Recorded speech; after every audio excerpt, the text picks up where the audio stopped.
Good morning class. Today onwards we are going to start new unit, that is financial management. In this chapter we will be studying three basic concepts.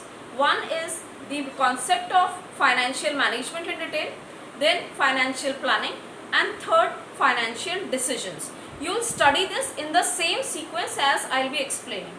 So first let's focus on what is financial management.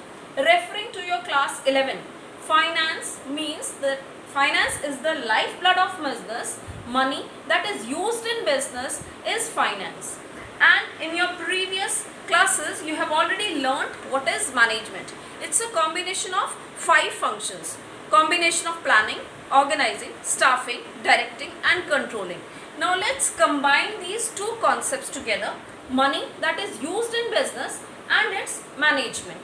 Financial management.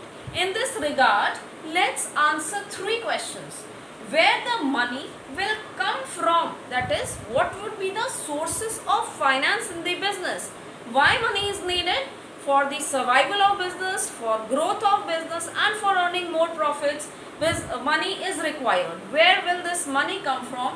That is, sources of finance. Second question is, where will the money be used? That is, where the money would be invested. How much in fixed assets and how much in current assets. And third important question is, where the profit will go. Whether this profit will be retained in business or it should be distributed among the shareholders.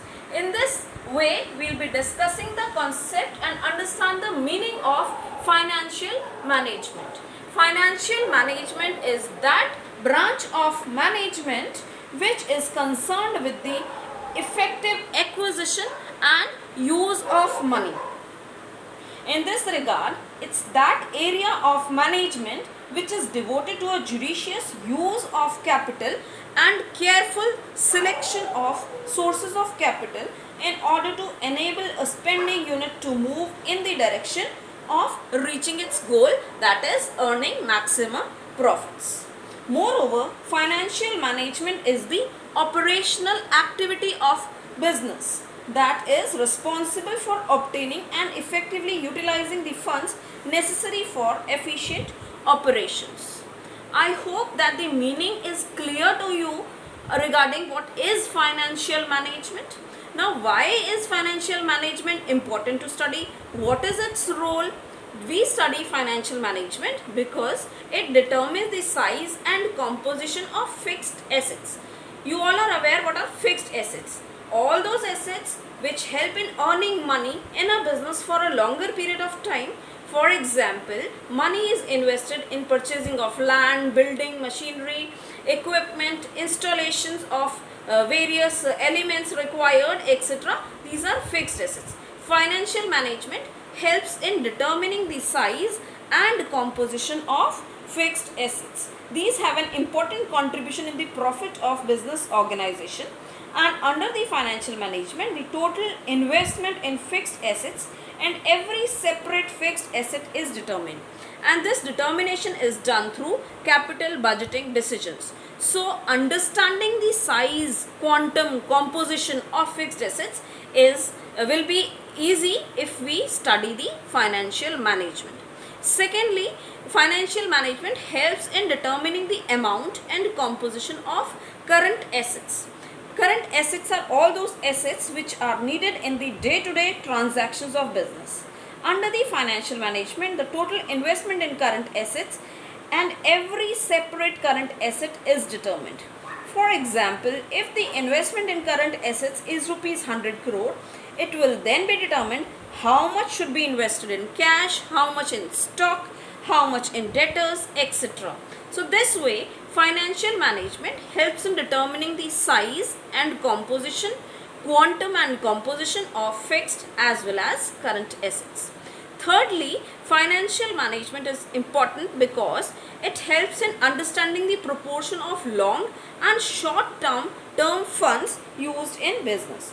All the financial needs of business are fulfilled through long term and short term sources.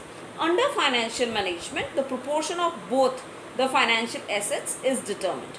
Long term provides capital for the business for a longer period of time Therefore, their use increases the liquidity. On the other hand, the cost of long-term sources is higher than the cost of short-term sources of finance.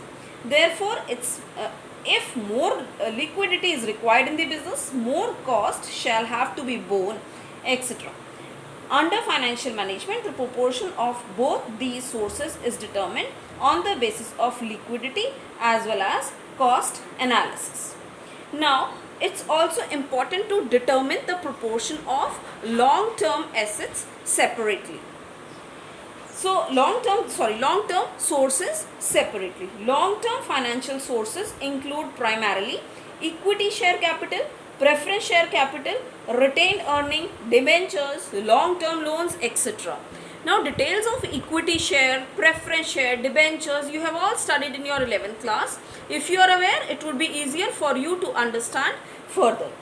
Under the financial management, the proportion of various long-term financial sources is determined. All the sources have their positive as well as negative aspects. So, all these positive and negative aspects are analyzed, and then the balanced decision is taken about the proportion of sources of long term, which is possible only because of financial management. Also, financial management helps in determination of all the items in profit and loss account.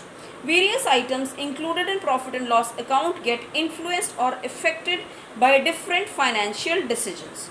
For example, interest is related to the amount of debt, depreciation is related to the amount of long-term assets, discount is related to the position of liquidity, etc. This way, we have, I hope that you have understood what is the concept of financial management actually, and what is its role, why the studying of financial management is important.